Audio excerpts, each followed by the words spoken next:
It's very common to see the BMW E39, but what is rare to see is the E39 like the one behind me, a station wagon in this condition.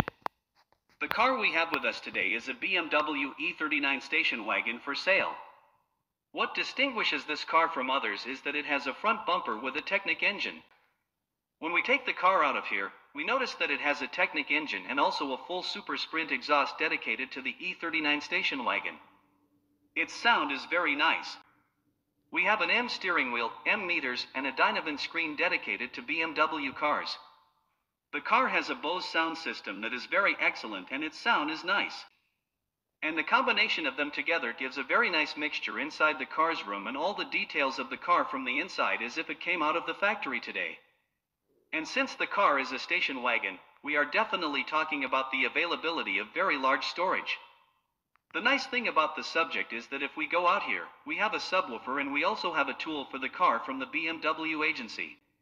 Let me tell you something important, which is that the car's engine is an M54B30 that works from approximately